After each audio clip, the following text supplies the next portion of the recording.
Good morning, students. We continue with a horse and two gods, and we know we already came to know about Muni and his wife. The main protagonist is a Muni. We also came to know about the horse, whom some people mistake as the hero of or the protagonist of the play. And then we have next part is the entry of the American, isn't it? Until then, we know how poor Muni sat under the pedestal of the horse statue, and then we came to know the even the existence of the statue. People were it was an unnoticed statue until the American came. And we have the entry of the red-faced foreigner in the story in the coming paragraph onwards in a strange yellow vehicle. And he stopped it, got down, and went around it, poked under the vehicle because his car ran out of gas. And you will come to know later the foreigner was an American businessman. He looked up at the clay horse and cried, "So very marvelous." Actually, the foreigners are very materialistic, and so for them, everything that is like monuments, little souvenirs, they give much importance to such things than life itself. And then we'll come to know how Muni meets the foreigner. The first impulse was Muni to run away because the man was in khaki. And then so he assumed him to be a policeman or a soldier. And since there was a rumor of a murder in the nearby village, he thought the police must have come to make an inquiry, or Muni even thought that he may be he may be accused of the murder, and so Muni wanted to run away. And then we'll come to know how the foreigner is introducing himself to put Muni at ease. The foreigner pressed his palms together and said, "Namaste." And so we go with the story here, children. On page 56, he noticed now a new sort of vehicle coming down at full speed. It looked like both a motor car, and a bus. He used to be intrigued by the novelty of such spectacles. But of late, work was going on at the source of the river on the mountain, and an assortment of people and traffic went past him, and he took it all casually and described to his wife later in the day everything he saw. Today, while he observed the yellow vehicle coming down, he was wondering how to describe it later to his wife when it sputtered and stopped in front of him. So, whenever he sat at the pedestal of the horse, he used to be watching the highway, how the buses are plying on the road. And today he noticed a new kind of vehicle. Okay, a vehicle was coming down at full speed. It looked like both a motor car and a bus. It was in a little big size. It was looking like a car as well as a bus. And poor Muni, he used to be intrigued. Okay, intrigued means he used to be lured by the novelty of such spectacles. Whenever there is some new vehicle pass through, he used to get attracted by it. But of late, work was going on at the source of the river on the mountain, and an assortment of people and traffic went past him. So since there was some work near the river on the mountain, there was mixture of people, and there used to be more traffic these days. And so he took it so casually, and whatever he saw, he used to describe them to his wife later in the evening. And when he saw this yellow car, he started thinking how to describe this car to his wife. It was all on a sudden, the car sputtered and stopped in front of him. It produced a kind of strange noise and stopped in front of Muni. Now what happened? A red-faced foreigner who had been driving it got down and went round it. stooping, looking, and poking under the vehicle. Read the words use: stooping, looking, and poking. So we come to know from these lines that something had gone wrong with his wife. That is why he was bending down to look at the tire or something of his vehicle. Poking under the vehicle means he turned with a horn.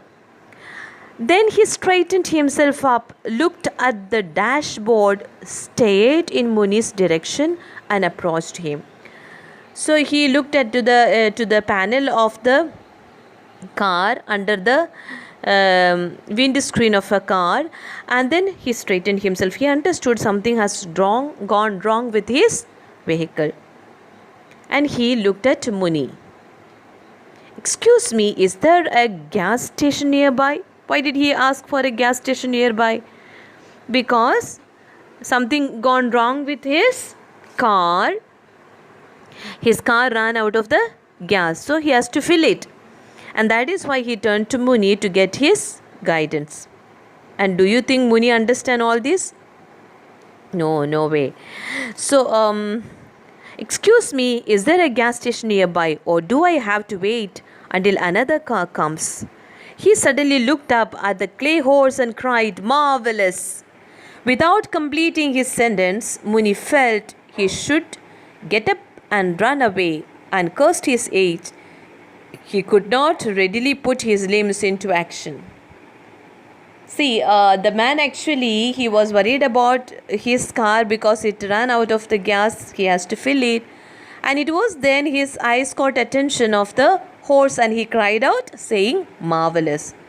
And poor Muni, not knowing the meaning of marvelous and the greeting that the man made, he thought something strange, something dangerous thing is going to happen in his life.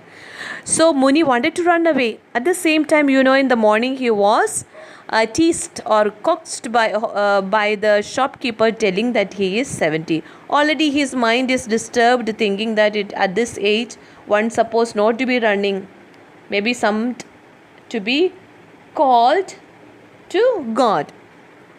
And so the man did not know how to straighten his limb and ran.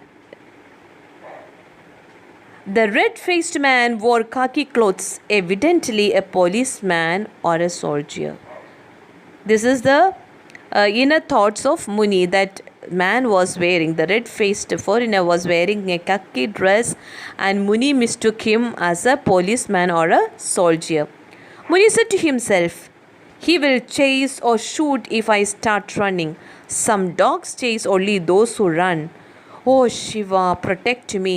I don't know why this man should be after me." So there is a soliloquy within Muni. He is talking to himself and telling that why at all this man is after me, oh Shiva, because he believes in Shiva, and so he called his God to protect him. And then he says, why this man is after me? I haven't done anything wrong. And some dog chase only those who run. Why he did not run?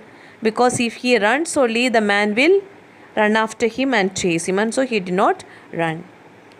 First thing, he was of age that he cannot straighten his limb and run. The other thing, if he runs, he will be mistaken as a thief. Meanwhile, the foreigner cried again, "Marvelous!" Eyes fixed on it. Again nodding his head, he paced around the statue with his eyes fixed on it.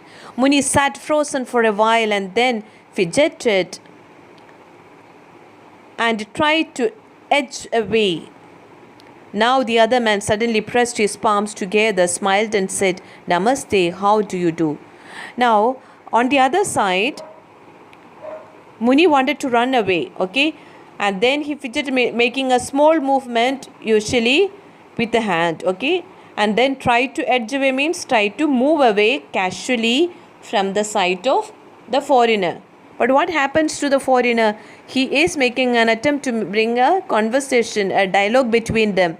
And he began saying, "Namaste, how do you do?" He managed to say at least to greet in Indian way. Namaste in Hindustani way, he greeted him, Namaste, folding his hands. At which Muni spoke the only English expressions he had learned. Yes, no. So the poor man knew only the two words that are yes and no. Having exhausted his English vocabulary, he started in Tamil. Now he knew nothing in English, so he got exhausted by saying yes and no itself, and then he started in Tamil. My name is Muni. These two gods are mine, and no one can gainsay it. Gainsay it means deny it. Though our village is full of slanderers, slanderous means one who defame the other. These days, who will not hesitate to say that what belongs to a man does not belong to him? So, in at a stretch, he spoke his mind to the foreigner in Tamil, saying that his name is Muni, and then he owns these two gods, but because of the village people are so bad that they can make up or cook any kind of story. Actually, he is meaning to say that somebody must have spoken against him about the murder, and so don't mistake me as a murder. So he is indirectly giving some kind of hint to the foreigner. The foreigner faithfully looked in the direction indicated by Muni's fingers, gazed for a while at the two gods and the rocks, and with a puzzled expression took out his silver cigarette case and lit a cigarette. Suddenly remembering the courtesies of the season, he asked, "Do you smoke?" Now, not knowing anything and not understanding what Muni spoke, but since he was pointing to the two gods and speaking to him, telling that these two gods belongs to me, the man understood a different thing. And so, according to the Western courtesies, the man took out a cigarette. He wanted to share the cigarette with the Muni. Do you smoke? Muni answered, yes, no, because he doesn't understand. He knew the man is speaking English, and so he said, yes, no, the only words he knew. Whereupon the red man took a cigarette and gave it to Muni, who received it with surprise, having had no offer of a smoke from anyone for years. Poor man, he was so happy that in his life for a long time he had not smoked because nobody had offered him, and he was very happy to have one. He had always wanted to smoke a cigarette. Only once did the shopman give him one on credit, and he remembered how good it had tasted. The other flicked the lighter open and offered a light to Muni. Muni felt so confused about how to act that he blew on it and put it out. The other, puzzled but undaunted, flourished his lighter, presented it again, and lit Muni's cigarette. Muni drew a deep puff and started coughing. It was racking. Racking means distressing, okay, and no doubt, but extremely pleasant. When you smoke, you children, you may not know, and I also do not know, but I have heard when it smokes, it's not so very pleasant. But afterwards, when you puff out this one, you feel a kind of warmth or a kind of pleasure. And so the man started coughing with the first puff of the cigarette. See, here also the funny way the writer writes, even Muni did not know how to light a cigarette from the lighter. When the foreigner offered the lighter, he just blew it off. And it was then again the foreigner lit the lighter and gave him for lighting the cigarette. So these all in a funny way, in an ironical way, letting the readers to know how poor the villages, the Indian villages are in their understanding, in their exposure to the world. When his cough subsided, he wiped his eyes and took stock of the situation. Now, once he took the cigarette and he felt okay with, he could gain the situation, understanding that the other man was not an inquisitor, a person who has come to inquire or any kind. Yet, in order to make sure, he remained wary. He remained suspicious. Very means suspicious here. No need to run away from a man who gave him such a potent smoke. So he decided not to run away because the man was very courteous and he shared the smoke, and so he decided not to run away. His head was reeling from the effect of one of those strong American cigarettes made with roasted tobacco. So the American cigarette was made out of roasted tobacco, which had a very strong effect on him. The man said, "I come from New York," took out a wallet from his hip pocket and presented his card. So, as customary with the foreigners, he took out a card to show his details that he came from New York. And do you think that our poor Muni will understand any of such actions?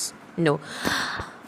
Muni shrank away. Poor man, he got frightened of all this action and he moved away from the cart. Perhaps he was trying to present a warrant and arrest him. When the foreigner took out the card to show his personal identity, what did Muni think? He thought he mistook it to be a warrant to arrest him. Beware of khaki. One part of his mind warned. So his mind was still wearied with the thought, the khaki, you had to be aware. Beware of the khaki. Take all the cigarettes or whatever is offered, but don't get caught. So these are his personal, his soliloquy. He is talking to himself. These are the talks that is going around in his mind. Beware of khaki. He wished he were in 70, as the shopman had said. Again, his mind is disturbed with the thought that he is 70. At 71, didn't run but surrendered to whatever came.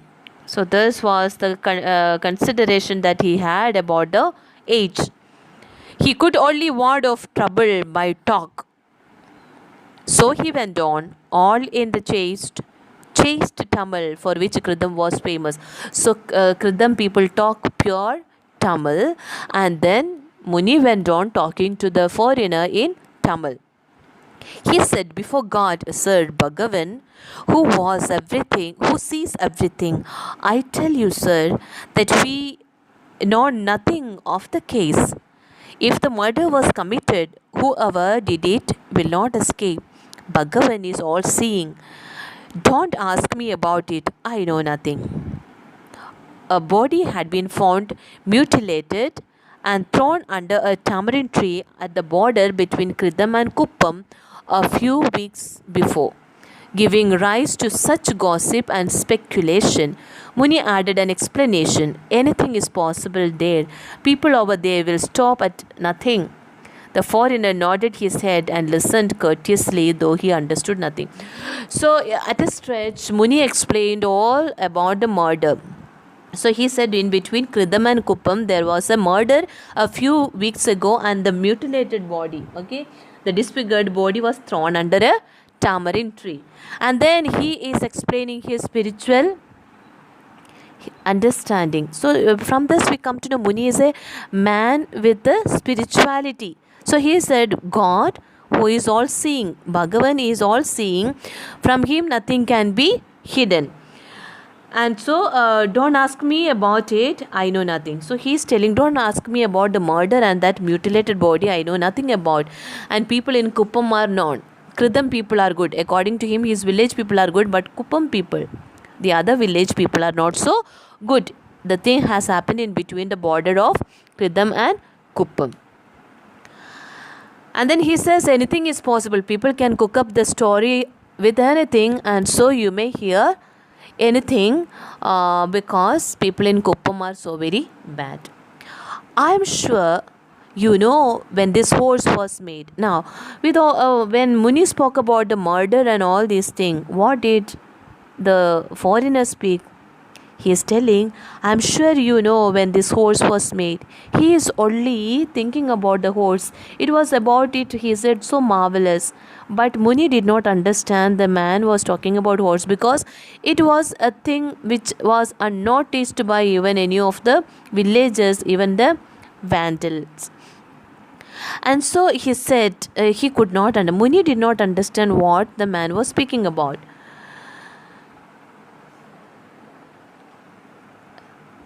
I'm sure you know when this horse was made, said the red man and smiled ingratiatingly. Ingratiatingly means flattering or trying to please Muni. Muni reacted to the relaxed atmosphere by smiling himself. Now he understood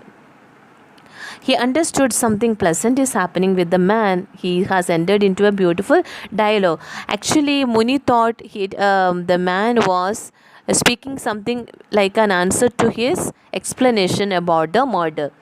So he felt a relaxed atmosphere. And he pleaded, "Please go away, sir. I know nothing. I promise we will hold him for you if we see any bad character around, and we will bury him up to his neck in a coconut pit if he tries to escape. But our village has always had a clean record. Must definitely be the other village." Now, mistaking the replay of the foreigner, he says that if at all we catch the murderer, we will put him in a in a pit of the coconut tree, and then fill him with the mud up to the neck, and we will not let him run away. And then he says, "My village people are so very good, so clean. We have a clean record. The murder must have been done by someone from the other village named Kuppam." Now the red man implored. So he understood something is going on, and then the foreigner started imploring, asking, "Please, please, I will speak slowly. Please try to understand me. Can't you understand even a simple word of English? Everyone in this country seems to know English. I have gotten along with English everywhere in this country, but you don't speak it. Have you any religious or spiritual scruples against English speech?" So the man wanted some kind of little words be spoken by Muni in English. So he says, "I went around in India, in everywhere else other than Kritam, people spoke English, and why not you? Why don't you speak few words in English? I can go even little more slow in my speech, but then speak something in English." And he is asking to Muni, "Have you got any religious scrupulosity?" Means any doubt against the English speech, that have you taken any kind of vow to God according to your religious rituals that you will not speak English? Muni made some indistinct sounds in his throat and shook his head, encouraged. Now Muni did not understand anything, but he cleared his thought. Encouraged, the other went on to explain at length, uttering such each syllable with care and deliberation. So the Englishman thought, since he was speaking in a hurry, that the man did not understand. So he went very slow in such a way, taking each syllable, stressing one to the other, and then with lots of care he spoke. Deliberation means with lots of knowledge, to let the man understand the language. Presently, he sidled over and took a seat beside the old man, explaining, "You see, last August, we probably had the hottest summer in history. And I was working in shirt sleeves in my office on the 40th floor of the Empire State Building. We had a power failure one day, and there I was stuck for 4 hours. No elevator, no air conditioning, all the way in the train. I kept thinking, and the minute I reached home in Connecticut, I told my wife Ruth, we will visit India this winter. It's time to look at other civilization. Next day, she called the travel agent first thing and told him to fix it. And so here I am. Ruth came with me, but is staying back at Srinagar, and I am the one doing the rounds and joining her later." Now, the foreigner explained all about his visit to India and what prompted him to visit India. And then here the difference between India and America, the difference between the developed and underdeveloped countries, beautifully explained by this. In Western countries, you cannot think of living without electricity, and in India how poor the electricity connections we get. The power supply is so very poor in India compared to the other Western countries which are well developed. And he says how difficult it was for him to live without elevator and air conditioning. And here, people do not even have an electricity connection.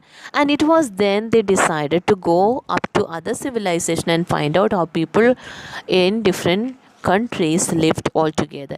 And then he and his wife decided to visit India during the winter. And then he's telling about his wife is staying, what's the name of wife is Ruth. She is staying at Srinagar and he has come to visit. He is making the rounds all about in India. Muni looked reflective at the end of this long oration. Long oration means long speech by the foreigner. And he could only say feebly, yes, no, as a concession to the other's language, and went on in Tamil. When I was this high, he indicated a foot high, I had heard my uncle say. Now the man, Muni not understanding what the foreigner was explaining to him, he went on telling something about his own life. He said, when I was this high, he indicated a foot high, I had heard my uncle say. No one can tell what he was planning to say, as the other interrupted him at this stage to ask, boy, what is the secret of your teeth? How old are you? See, the funny turning of the conversation. You will never understand why at all the writer had to keep making us suspicious about the things. Even Muni could not complete his speech because the red man never understood whether it was the beginning of a speech or the end of a speech. And so, none of us know what was in the mind of Muni to speak when he was at that small age. What did his uncle say? We do not know. It is still in the mind of the author what Muni was about to speak. And then the foreigner interrupted and he said, boy, what is the secret of your tooth? He calls him boy. See the how we are different from the foreigners. How encouraging the people outside are compared to us, we Indians. You remember the shopkeeper, how he reduced him to nothing by telling him that you are 70 years. It's time for you to be ready for the call of God. And here the white man is calling him boy, young boy. And he is asking, what good are you? How old are you? And what is the secret of your teeth? So this is so very encouraging to see how appreciative the men in West are compared to East.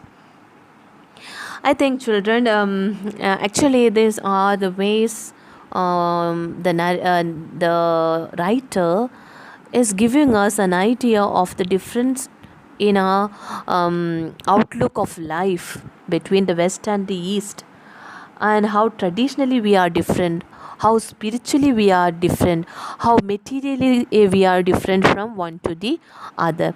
And so we'll go on with the chapter in the coming days, in the next day. So for now, we stop here. All the best. Study well, read well the text. Okay, God bless you.